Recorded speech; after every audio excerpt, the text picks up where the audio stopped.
Why are they taking it out on someone else? Displaced aggression. It's easy, right? It's much easier for me to take my emotions and funnel them into someone else than it is for me to deal with my own emotions. It's kind of a shortcut. Okay, we're gonna watch a couple more. What effect do you think this has on the cashier for the rest of her day? Yeah, it's not good. Now, do you think when anyone takes a job, I used to be a manager at Starbucks, so I've dealt with a lot of this. So between Starbucks and this, and then every semester I have at least one, student who wants to tell me how to teach, which is fun too. But I've fielded a lot of these people. So it's an interesting thing if you go into someone else's space and you begin acting this way, right? I gotta go back to my history, I'm sorry. Where's the one from yesterday? There it is. Here we go. Here's another. Ladies over 180 pounds. Start your 7 minutes. Also, it makes me kind of sad these are all middle-aged women. I want to pay for my and then I'll have your job, Lynn. At a Louisiana discount store, a customer is furious at a cashier who, according to the man filming, was on her cell phone video chatting with a male friend. I'm glad you and your friend think something like that is so funny. Childish and immature. The customer is enraged because she claims she heard a lewd comment about her body, allegedly said by the cashier's friend during the chat. Bitch, you don't need to your friend is still on speakerphone laughing at me. The cashier, who is apparently still on the call with her friend, wisely seems to disconnect. Yeah, Bob. But it's too little, too late. You are a sub is your little small. Yeah, okay. Well, he's a dude, like you're a bitch. Yeah, God bless you. Ma'am, I need the number to talk to someone besides her. No word on whether the offended customer spoke to anyone else about the alleged incident. And then I'll have your job, Lynn. She did. But here's hoping both of their days. You are a sub is your little small bitch. Got much, much better after that. I want to pay for my and then I'll have your job, Lynn. Okay. What is going on there? She was actually on the phone to, she's the store manager, and one of her employees was needing to call in, and that's who she was on the phone with, not like a personal friend. So, the chances of, huh? Yeah, the chances of that person who's on a phone call making a lewd comment about her body when they can't see her are probably low. And even if that had happened, are there alternate ways to handle this? There's like a whole neighborhood of alternate ways to handle this. Okay, and so then one more, and then we're gonna learn how to de-escalate. Favorite part of that video was the dude just standing there with his I dog, just like. It's always a guy with the camera too. He's like, I'm getting this. He's just standing there like, I just want to pay for my stuff and leave. I've been that person so many times. I'm just like, It's always directly in front of you two. It's never like 3 ahead. It's always No. yeah, like you just wanting to. Oh, is this waffles? Have you ever seen the magic glasses that can see clearly without glasses? This glasses can not only see far away, From slushing machine melees to airport chairs to scalding hot coffee. We're breaking down the top 5 wildest times customers attacked fast food employees. Welcome to After Hours, presented by Law and Crime. I'm Sam Goldberg. I just think she's heroic for walking on a fast food restaurant floor Los barefoot. Angeles, Who does California, that? Spudnuts Donut Shop. Spudnuts owner Cindy Seam approached 51-year-old homeless woman Stacy Rosen after the woman allegedly began shouting and disturbing customers, including a small child. Seam said this was not Rosen's first time inside the donut shop. She'll come to the shop, she hangs out outside, once in a while she'll come back, she'll come inside. We have outside seating, so usually she'll sit outside. When Seam asks Rosen to leave her store, Rosen responds by dousing Seam's face with a large cup of hot coffee. It was really hot, and my eyes were it got a little bit in my eyes. And I just thought, oh my god, my face is I'm gonna look like Freddy Krueger. The altercation continues, with the now burnt Seam swatting at the woman while fending off more physical attacks. So I kind of took a swipe at her and she kicked me. Other Spudnuts employees then came to Seam's defense, forcing Rosen to leave the shop. Rosen was later arrested and taken into custody and put on a psychiatric hold. Despite getting burnt, Seam said the incident could have turned out even worse. I'm glad that it was just the coffee and not a knife. It's just things happen for a reason, and it's okay that it happened that way. Next, we head to Portage County in Ravenna, Ohio. This time we're at a McDonald's where a woman's unique slushy order led to an arrest. 45-year-old Sheree in Cleveland walked into a local McDonald's hoping to quench her thirst with an order of all 3 slushy flavors mixed together in a singular cup. When McDonald's I employees also told like to Cleveland mix they would slushy not flavors, fulfill so I the do order, understand. Cleveland goes behind the counter and takes matters into her own hands.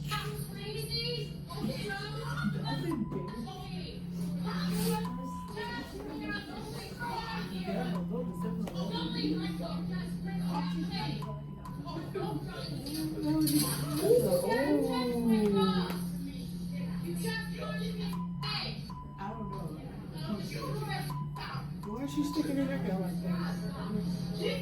Shouldn't. After allegedly striking the fast food employee twice, Cleveland does a 180 and starts expressing her remorse. Tempers end up cooling off for the time being. And then it got worse.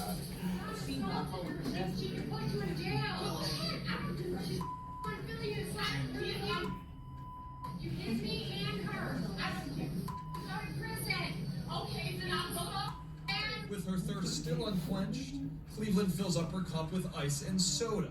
Then Cleveland decides to assault the employees yet again.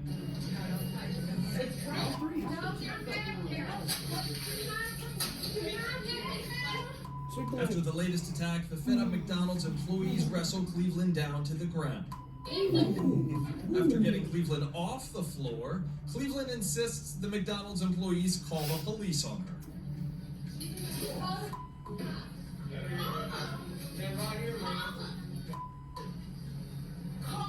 The employees do just that, and Cleveland's taken into custody. Don't touch her! Put the bag down.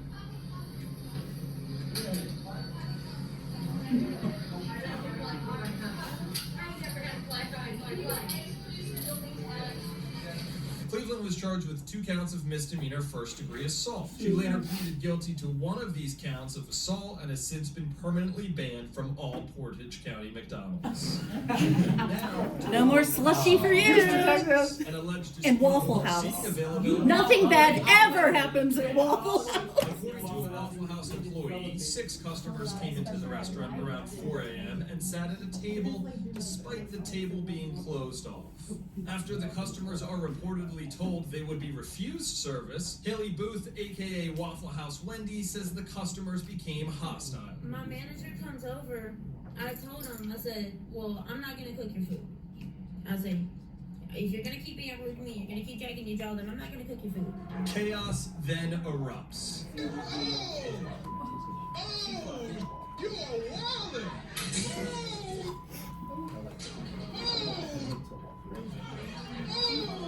As the melee continues, another customer attempts to go over the after the failed counter leap, a chair is then thrown and caught by Booth. Booth explained how she was able to deflect the flying chair. She picks up the chair. She throws the chair. Someone should have played softball.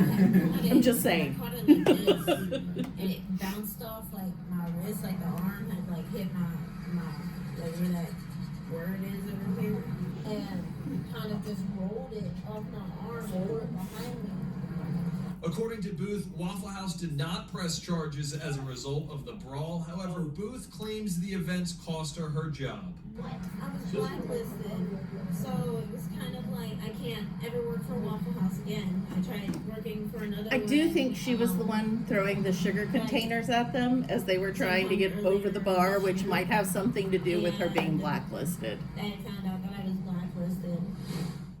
Next, we're back at a McDonald's. This time we head down to Polk County, Florida. A pregnant customer's alleged slow fast food order led to a, quote, violent tantrum and an arrest. 22-year-old Tianis Jones is charged with burglary, assault, criminal mischief, disorderly conduct, and misuse of 911. After a drive-through order allegedly took longer than Jones had hoped, she is seen on tape storming inside the McDonald's and confronting employees. When Jones seemingly didn't receive the response she was looking for, she begins to destroy property. And if creating this scene wasn't enough, Jones then decides to go behind the counter. After destroying over $100 worth of property, she ends up calling the police herself. Yes, I'm at McDonald's. I'm 5 months pregnant. These people don't know how to run a McDonald's. I just came to the McDonald's. This is not an emergency. No, come on. I got my money.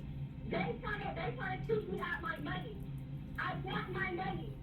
I'm not going nowhere. The police walked in here. The police did in fact arrive and Jones was arrested. Moments before her arrest, Jones actually appeared to twerk on her way out of the store. Now to a KFC in Patterson, California. A miscommunication over a drive-through drink order resulted in a barefoot customer going inside the restaurant and hopping over the counter. A woman allegedly placed an order at the drive-thru. I'm definitely and said not she going did over the not counter want at a KFC. drink. However, when she got to the front of the line, she said she did in fact order a beverage. Now enraged, the woman is seen reaching in and opening the drive-thru window. With the drive-thru window now open, the woman begins to smash a computer and a cash register. But it doesn't end there. The barefoot woman then decides to go inside the store and hop over the counter. Once in the kitchen, the customer allegedly strikes a minor. At the time of this recording, it hasn't been confirmed if any arrests were made as a result of this incident. For Law and Crime After Hours, I'm Sam Goldberg. Okay. So, how do these things happen? Yes, stupidly, definitely. But how do these things happen? Usually, it's because someone cannot handle their emotions. They have big emotions. Now, having been in, sorry, forgot I was doing this. Having been in the line at a drive-thru restaurant and your order's taking a lot longer, this is frustrating, isn't it? It's very frustrating because you don't know why it's taking so long. All you know is it's taking longer than you wish it took for your order to come out. Why maybe is it happening to you? They could be backed up. There could be any number of reasons. That little POS system could have gone down and they're powering it back up so that they can get the right orders out. Someone could have done something unsafe with food. They were corrected. They had to restart. There's a lot of reasons that have nothing to do with you being personally targeted by any restaurant or people or business or whatever that could be going on.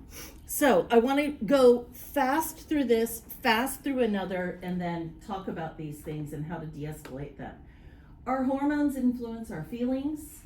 If you are a woman, obviously, with the estrogen, guys have some, but not a lot. Estrogen actually supports emotional balance. So if it's off, if you also are 50 and going through menopause, guess what's not readily bioavailable to you? Estrogen, which is why women, when they get to be about 50, get very cranky because they no longer have that mood support. You have fluctuation effects.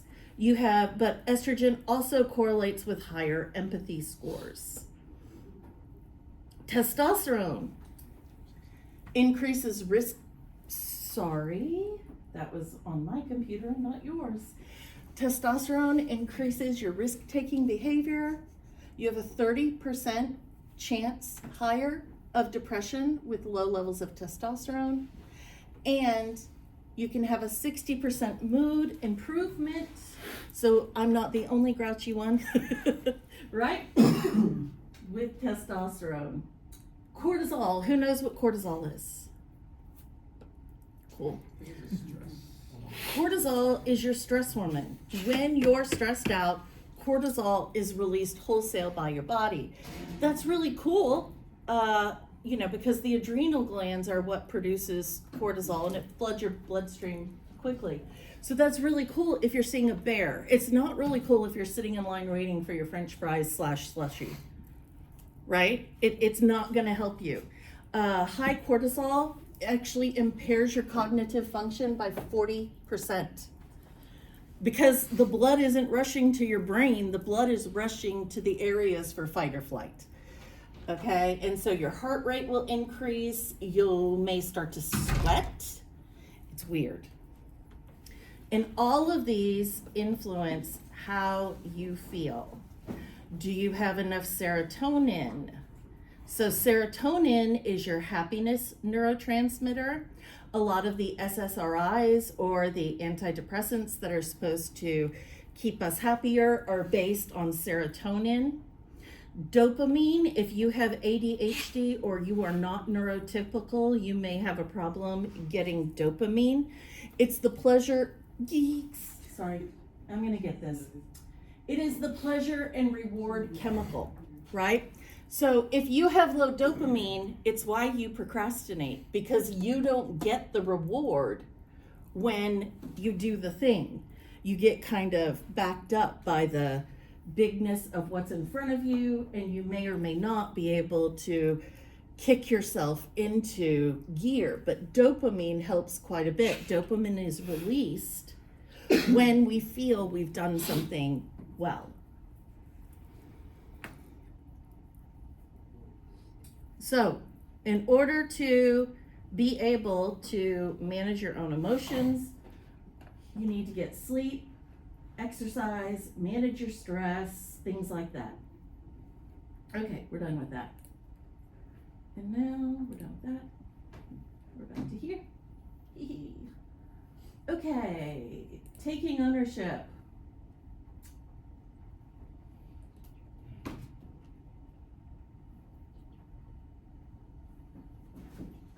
Why?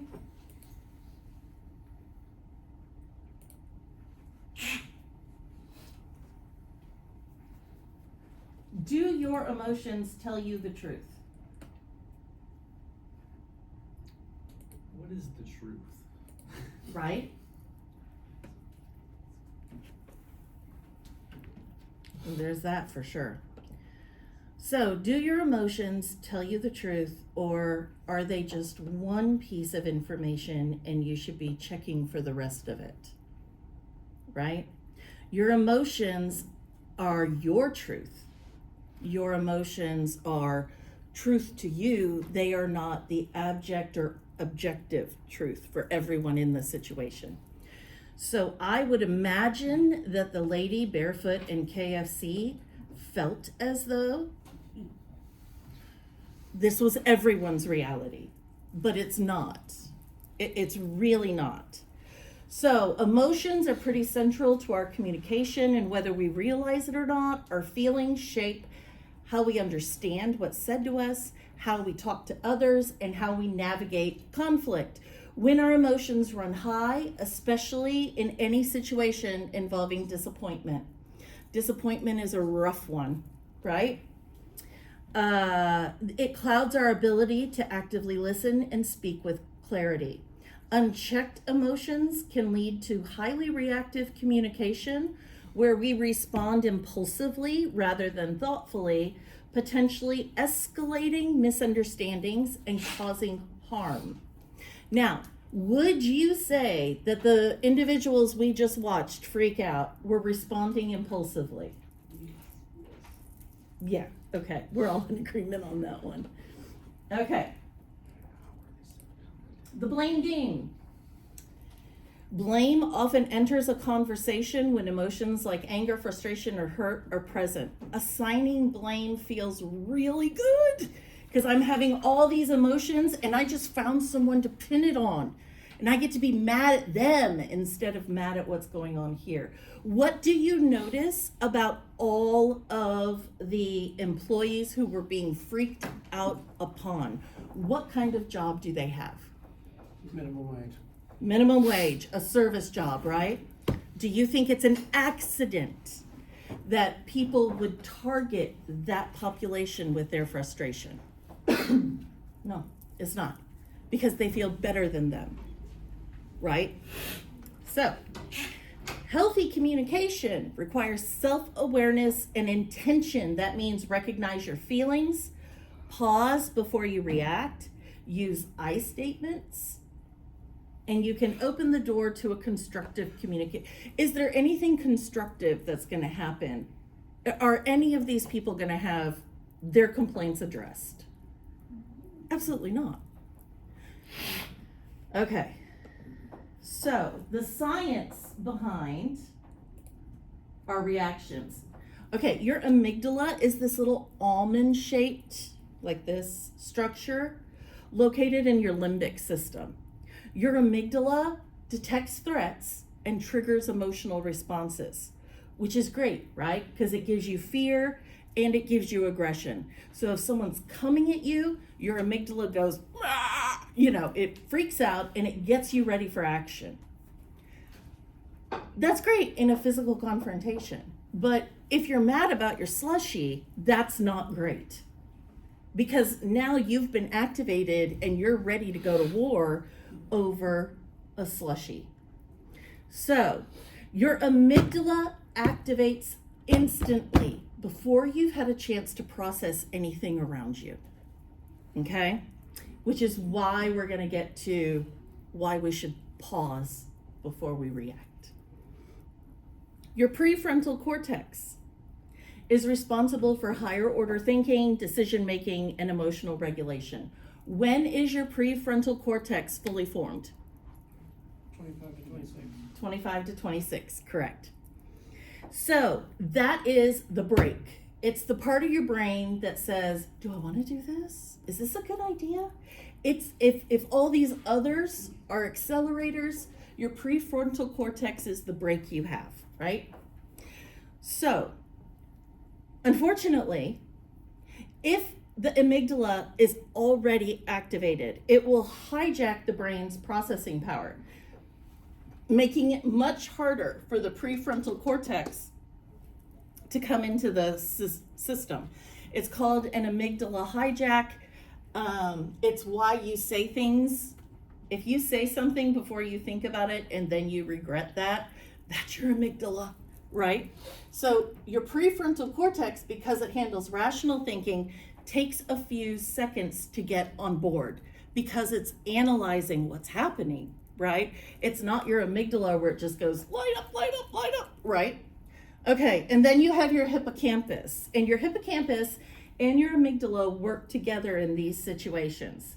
So it's also in the limbic system with the amygdala.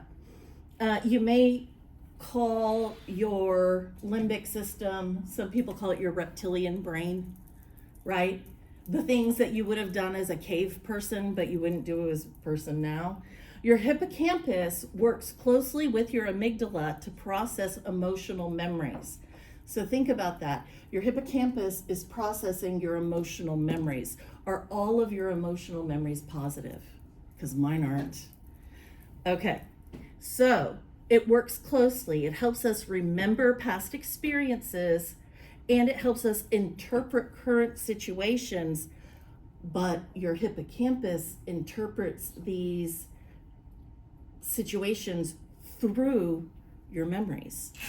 What does that mean if you have a storehouse of not great emotional memories.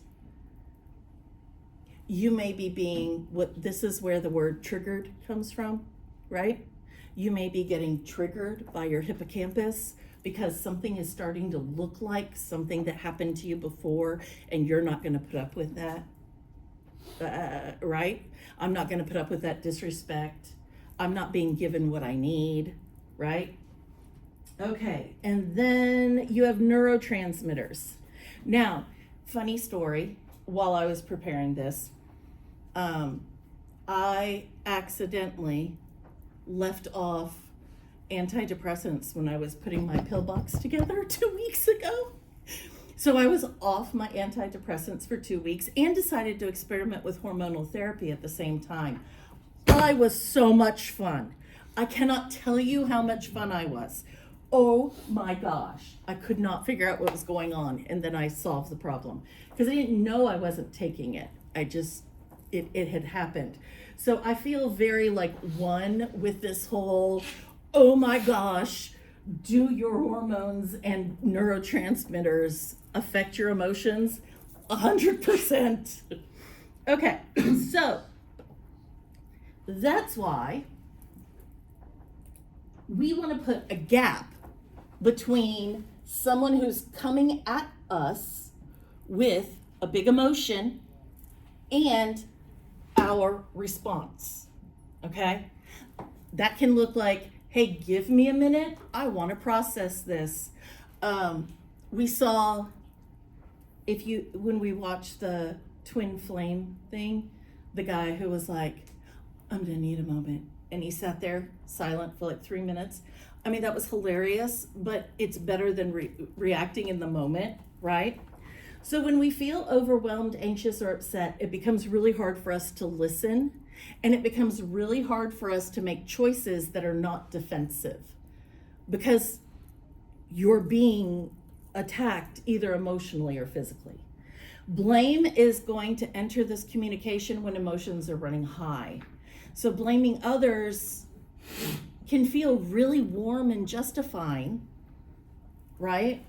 Effective communication is going to start with self-awareness. So if you take a beat to figure out what you're feeling and why you're feeling it, it'll help to keep any conversation focused on understanding as opposed to blame. So you want to promote empathy. Anytime you're looking at conversation that has eliminated empathy and has eliminated vulnerability, you're looking at something that is at least aggressive, if not abusive. So, if you use I statements like, I feel like you're a jerk, that's not a good I statement. But I feel sad is a great I statement. And then you can have a discussion about why you feel that way. All right, common emotional blame patterns. You made me angry. Can I make you angry? Nope. You get to choose whether you're going to be angry about what happens to you or not. If only you would. I'm conditioning my happiness on someone else's behavior, and I'm giving away all of my power to someone else who controls my emotional state. It's not my fault I feel this way. Denying personal responsibility. Another one that sounds a lot like this is I was doing the best I could, right? So we have several common blame patterns, and we are going to try to pick them out of an email that I've put together 2 emails based on a lot of emails I've received, both as a professor and as someone who was in an industry that was customer service, and it's a lot of fun. So the deflector, it is what it sounds like. The deflector shifts attention away from their own feelings by blaming someone else. This is common if you're uncomfortable with vulnerability, right?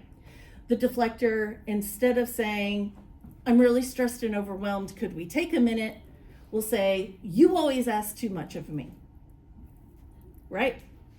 I don't want to deal with this. In reality, their stress or their overwhelm could be coming from 8 different directions, but there's someone in front of them they're aiming it at. Another pattern, a very common pattern, a pattern I see a lot, is the mind reader. We're in line at McDonald's, and I'm assuming that I know why all these things are happening.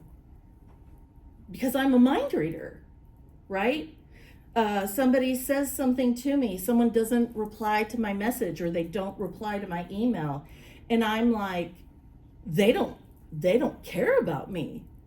Well, no, there's like 85 reasons why someone might not reply to your email, and one of them is your email may have gotten eaten by an antivirus software.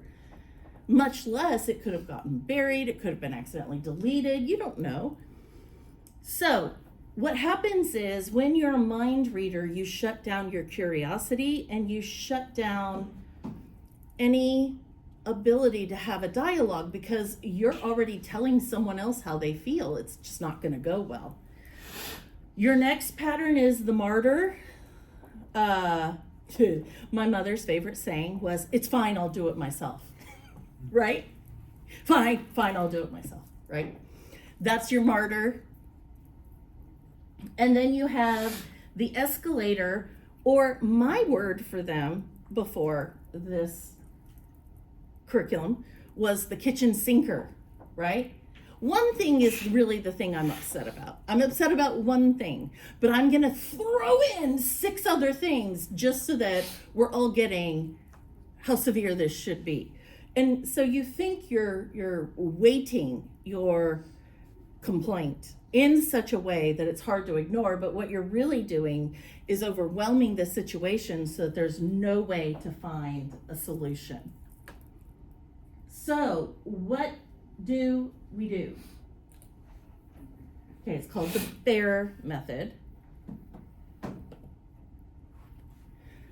We actually need awareness. We need to pause. We need to see what's going on, find out what we're really feeling, and shift the conversation, if we're the people on the receiving end, from blame to vulnerability that helps us connect. It's not always easy. It is always worth it. So breathe, take a few breaths, center yourself, right? Examine what's happening and examine what you're feeling without judging yourself. Don't judge yourself. You're in a icky situation. Then you're going to accept your emotions as your personal experience, not everyone's experience. And then you can respond in a way that aligns with your values. Okay, so here is something you've probably seen on Yelp before. It's a restaurant review. Okay. I've eaten at so see if you can pick out the blame patterns. Except I didn't put it up there for you. Yeah, see if you can pick out the blame patterns in this. I've eaten at countless restaurants, and I've never struggled this much just to get basic service. From the moment we walked in, it felt like your staff had no interest in acknowledging us, much less providing a quality experience. When I asked a simple question about the menu, I was brushed off like I was an inconvenience. If you want people to return or leave anything better than a 1-star review, you might consider that your customers are paying to be here. We expect service and for our experience to reflect that. Being ignored, misinformed, and left waiting is not just frustrating, it's insulting, and I hope you seriously reevaluate how your staff treats paying guests moving forward. Okay. Do you believe this is a balanced and fair evaluation? No. There's no way. There's absolutely no way it's a balanced and fair evaluation. When someone reads this, is there any hope that they're going to feel anything other than defensiveness? Probably not. Okay, so do you see any of the patterns? So the first one we can look for is the deflector. Remember, the deflector takes all of their emotions and aim it at one person or one thing, like this restaurant. Do you see any place where they're doing that? Because all of the language here is emotionally loaded.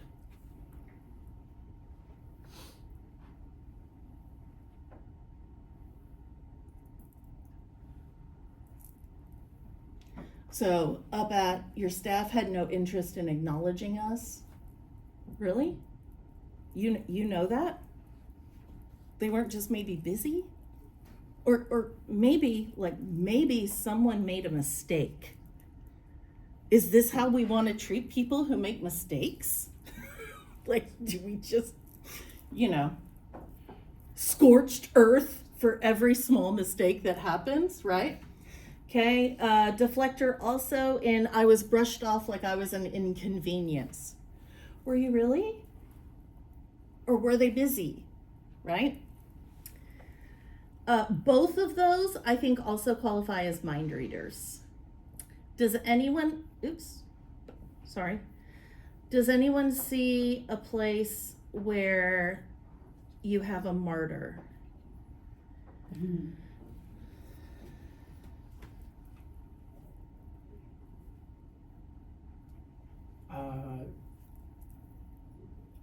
This entire thing. Yes. I have to. I was so very wrong that I have to Yes. put the opinion out there so that you can change. I've been wronged to an extent, and I have not been given what I deserve. Yes, definitely. Threat-based manipulation. Do you see that in here? If you want people to return, relief is better than a one-star review. Yes. Yes. Yes. And the escalator.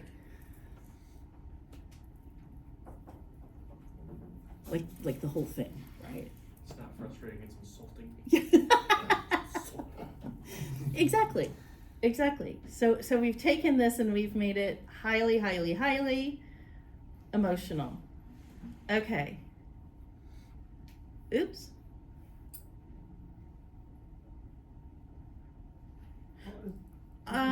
Part of that is missing. Hold on, you guys don't see it yet, but I do. Let me see if I can. Okay. I'm gonna read this because you guys, the first line is missing. Okay. So this was the restaurant's response. We understand that not every experience will meet every guest's expectations, and we're always willing to listen to respectful feedback. However, your behavior in the restaurant, raising your voice, publicly disparaging our business, and creating a disruptive scene was unacceptable. Your conduct interfered with the experiences of other paying guests and placed undue stress on our staff, who remained professional despite the hostility. Our team made multiple efforts to de-escalate the situation and invited you to address your concerns privately. Instead, you chose to continue your behavior in the public dining room. We take your satisfaction seriously, but we also ask that your communication be mutual in respect. Should you wish to continue the conversation or provide further suggestions, we're open to hearing from them in a mutually respectful frame. Thank you, that was mine.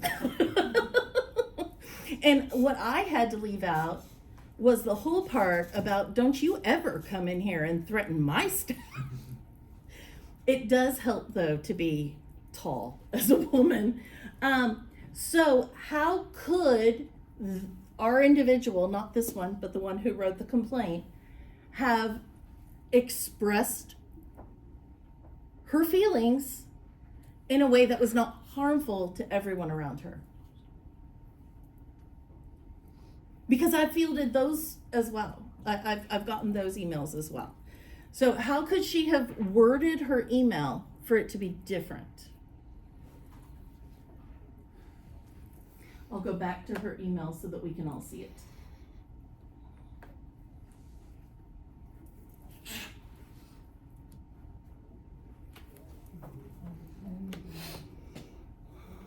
Maybe just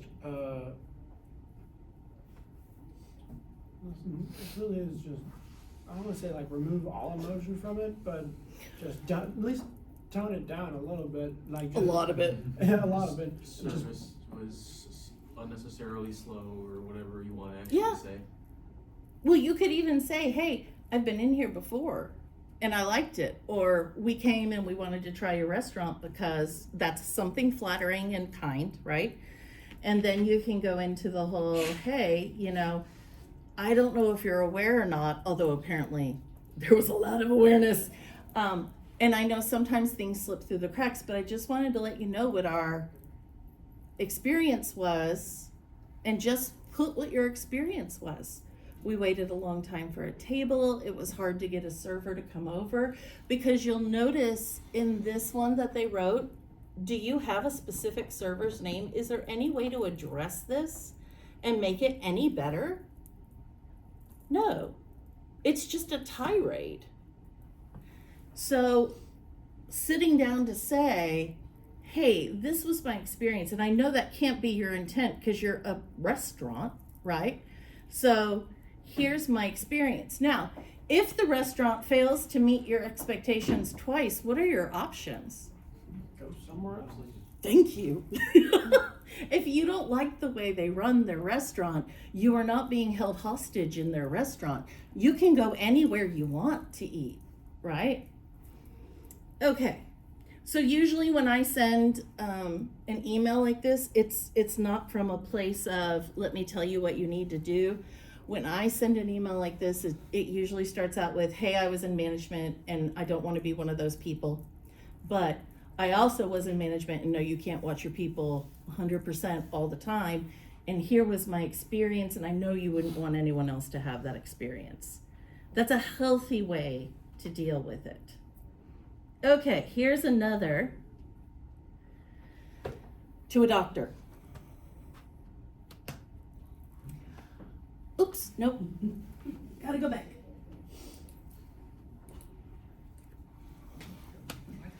How does it always start? Huh? It's the same review. I've been to many medical offices in my life, and I've never struggled as much just to receive basic care from the moment I arrived. It felt like your staff had little interest in acknowledging me, let alone providing a professional or compassionate healthcare experience.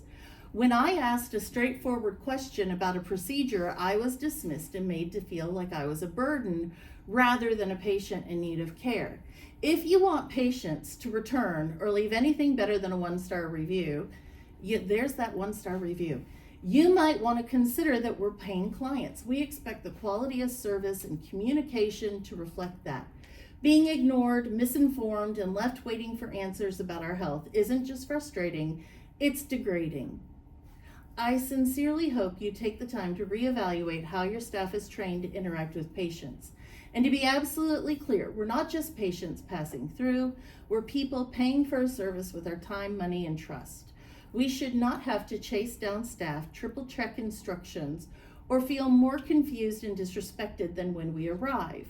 The burden should not fall on the patient to make sure your team is doing their job correctly.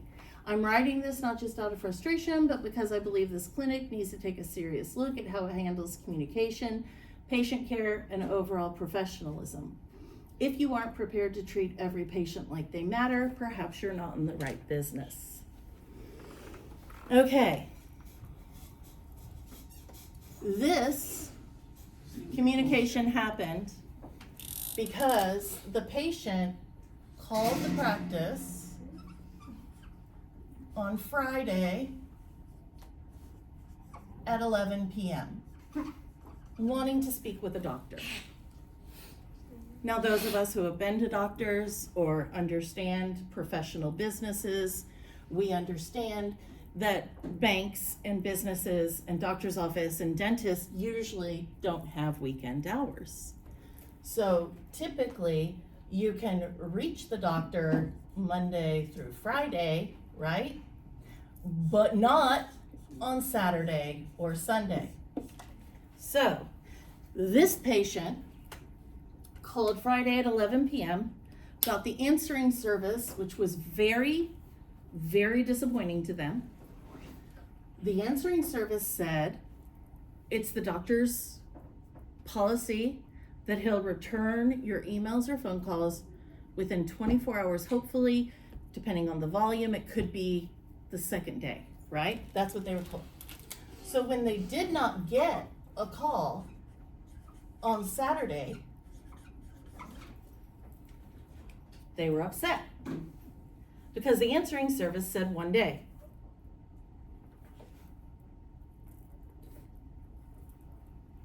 But it's not open, right? So what would happen? The doctor's office would not actually get your message until Monday, unless Monday is a holiday, right? And it would be on Monday at about 8 a.m. that the doctor's office would accumulate all of their questions and emails for the doctor. So this person got so hot that they showed up at the doctor's office Monday at 8 a.m. to ask why they're being ignored. And as you can imagine, when you first get to work and first open an office, is it all peaceful and lollipops, or are you running around trying to do things? Yeah. So she got there, and the receptionist, she actually got there at 7:45, and the receptionist was not sitting in her seat because she was doing other things. So the patient got very upset and started yelling because she was told that the receptionist was on the phone with another patient. Now, if the receptionist is able to handle the complaint, that means it was not a call for the doctor, right? But this patient didn't think about that and instead lost their mind and was like, I'm glad somebody's getting their questions answered because it sure isn't me, right? And got very hostile and then wrote this email.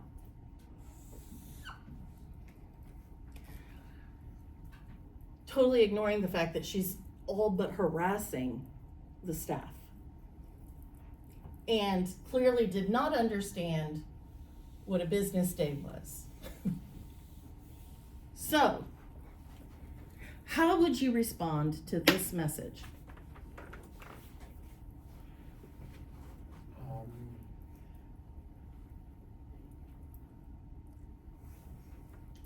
I would skip the first half for sure and maybe address some of the things in the second half. Mm-hmm. Mm-hmm. I would ask for specifically, because there is no actual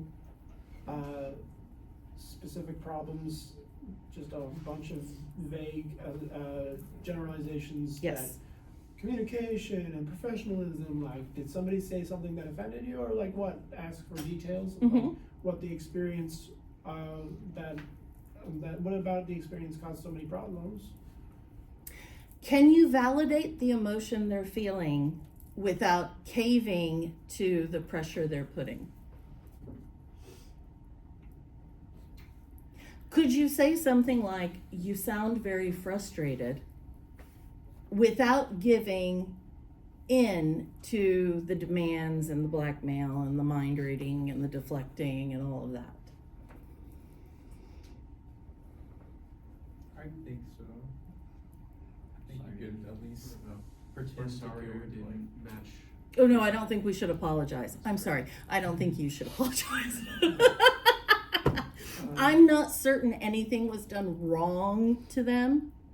So the most I could say would be like, I'm sorry you feel that way, which is kind of a non-apology. But I could validate the emotion. You sound really frustrated. And we do not set out to frustrate our patients. Now, I could say that honestly. Saying, I'm sorry you're frustrated probably wouldn't go over well and would not be true. So what I could say is, you sound really irritated. I think it might be possible you've misunderstood something. Do you mind if I explain it? And then I could try to explain it. If it's live. If it's in writing, you probably have to be a little more careful. Also, you have to decide if this is like a review left on a site, you can just decide whether or not it's even worth the time to respond. Absolutely, because sometimes it's not. And does the fact that you pay for things give you the right to treat people anyway? Absolutely Change not. everything. Absolutely not. Okay, so when we're trying to de-escalate, and see, this time I'm going to give you the right slide. Okay, so when you're trying to de-escalate a situation, these are the steps you can use to try to de-escalate and pull yourself out of defensiveness, okay? Because there's a real chance that if you're in any industry where you get enough of these, right, that somebody's going to have an actual point when they email you. But if they email you from this perspective, you're never going to see the point because of the defensiveness, right? So pause and do not take it personally. Even though they're aiming it personally, just pause. Try to identify what their unmet need is behind the emotion. Okay, so going back to this lady.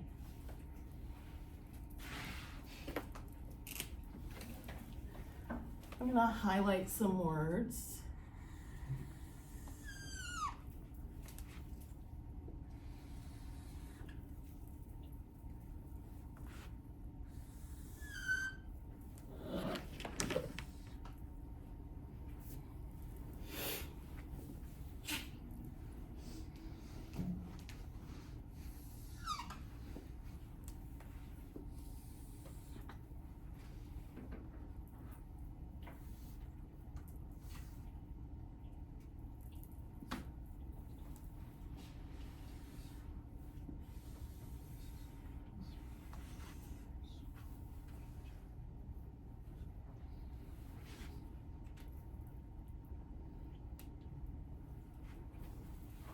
Okay.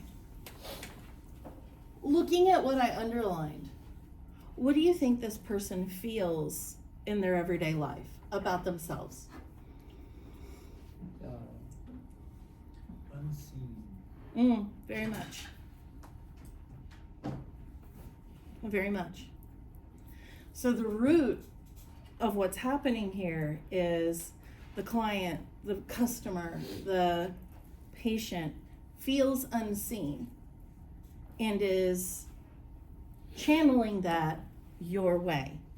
So if you can catch on to that by reading their communication, then you can try to meet that need and add that into what you're saying. So one of the things you could say to this person in particular would be,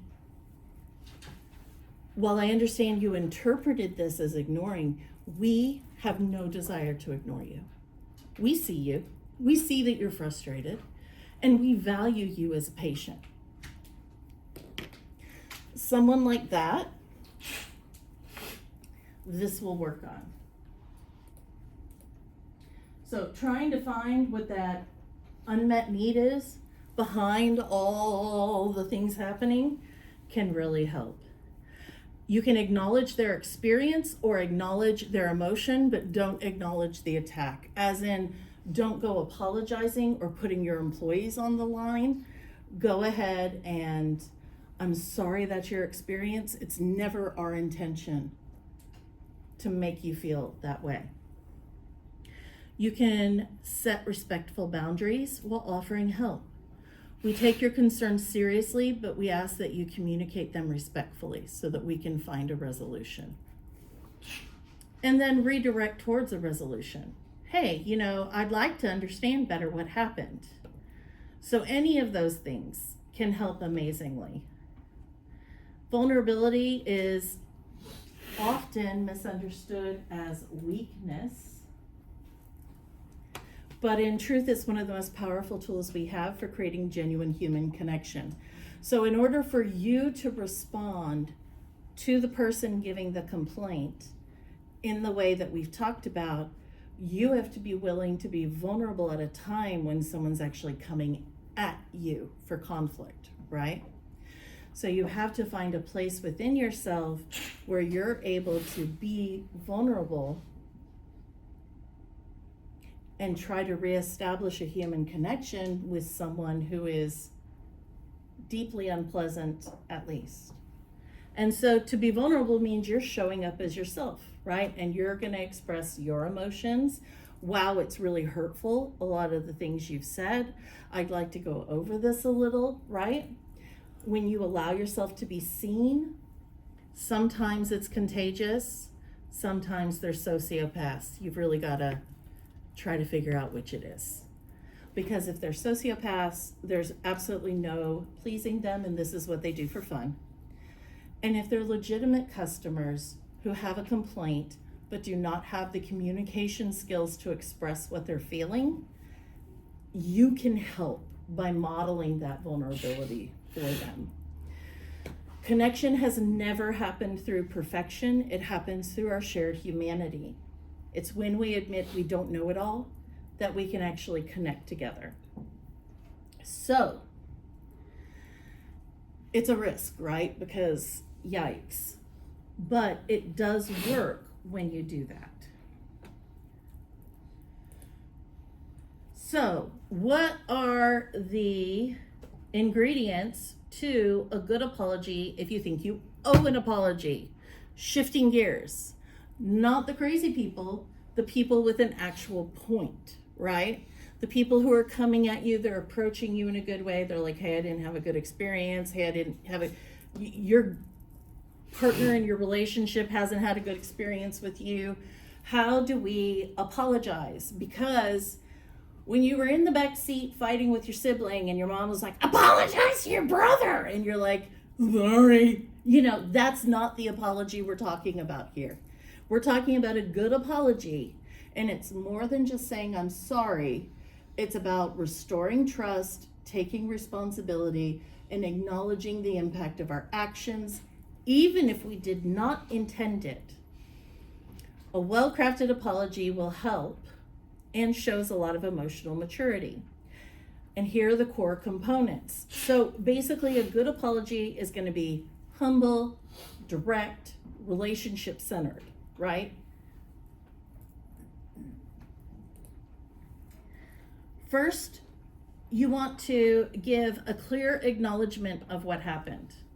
And I would say clear and complete, right?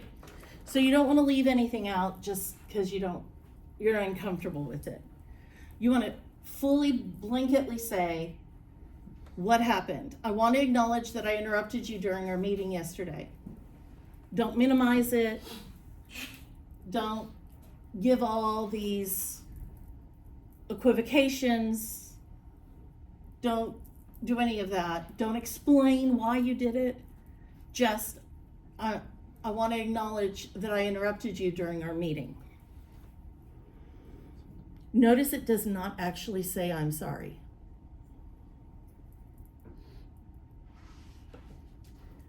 Take responsibility for it. That was my mistake. Don't try to shift the blame. Don't try to shift the blame to anyone else. Don't try to, I did the best I could. I had all these problems. Don't do any of that. Just, it's my mistake. I'm taking ownership of it. Acknowledge the impact that it has had on the other party. Own your behavior, don't make excuses, and own the impact it had. I'm sorry, or no, I realize that my comment came off as dismissive. I can see how that might have made you feel unheard or disrespected.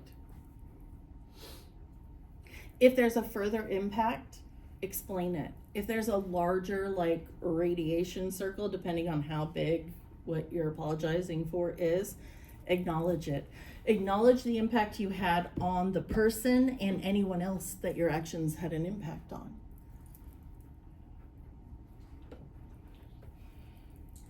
And then here is where you're going to offer a genuine expression of regret. And you don't have to say the word sorry to offer a genuine expression of regret. You can say, I really regret how that affected you. If I could go back, my favorite thing in between 4 and 5 is to say, And I guess that's more like, I don't like this promise because I think it's too easy to go into, I won't do that again, which is not a promise we can actually make to anyone. We're gonna, things happen. So I think that here, one of your options would be to say, I wish I had, and explain what you wish had happened, what your intention was, how you wanted that to come out. And then you're gonna invite a dialogue. If there's anything I can do, notice you're not focused on getting forgiveness and you're not asking for forgiveness. Here's where you're offering to make it right if there's a rightness. If you wrecked someone's car, you're offering to, pay for it. If there's anything I can do to make it right, I'm open to hearing it. Which creates space for the other person to now talk. And they may be willing to talk in ways that will mend the relationship. What you do not want to do is say, I'm sorry you feel that way. It's a subtle way to blame the other person's emotions and not take accountability. I didn't mean to centers everything in your world instead of the other person's world. I was just having a bad day. That's an excuse. And while you can talk about the reasons why something happened, if the person's open to hearing about it, it doesn't actually help the other person. That's about us wanting to feel better or feel better about the way people view us because we're not a horrible person. So just roll with the idea that you're not a horrible person. Just live that way. You're not a horrible person, you just make mistakes. And the person you're apologizing to also makes mistakes, right? So, does anyone have any thoughts? I'm out of slides. Do any of you have any thoughts? Like apologizing is tricky, and sometimes It is. I'll apologize and I'm not sorry at all, and then I'll still try and play like the correct apology though. Mm-hmm. I don't know. It's interesting. It's tricky. It can be. It's also like if you don't feel like you did anything wrong, that's another element to it. Sometimes you have to model the apology for the other person also. Sometimes I've been in situations where I felt I did nothing wrong, but almost always I can come up with something, even if it's like, I'm so sorry all of this is happening. Like, usually I can express regret over something, and generally speaking, since I'm completely and totally imperfect, even though I teach this, like, you would think I would have this, years of school, and now teaching it, you would think I would have this down. I do not have this down. I fight so hard if someone comes at me with something like any of these letters. It's just like, could you be any less mature? But what I am always able to do is find something that I did not do perfectly and apologize for it. Sometimes that, because I don't feel like I'm giving anything, right? I'm not really giving them anything, but sometimes it can bring their defensiveness down and their superiority. What their desire to feel superior can sometimes be based in an ego thing. If you look at all the people, if you look at all the emails we saw, if you look at all the videos we saw, there's this air of moral superiority. I know it better than you do, right? And so sometimes that frame of mind can make you very stubborn about apologizing. And there have been times. However, more times than not, it's thank you, and they just go on. I mean, it's happened, but it typically does not happen. And how long does defensiveness last? As long as they feel attacked. Yeah. For some people, one instance of feeling attacked can last for a week. they can have high defenses for a week, right? Especially if they're not great at expressing their own emotions. So we're going to talk next week about conflict. We're going to talk about conflict in families. We're going to talk about it in romantic relationships, and we're going to talk about estrangement from families, which is kind of a hot topic these days apparently. And we're going to talk about how we can approach conflict in a way that is most likely to create a resolution. There are no guarantees, but it is more likely than not going to create a resolution. Thanks, you guys.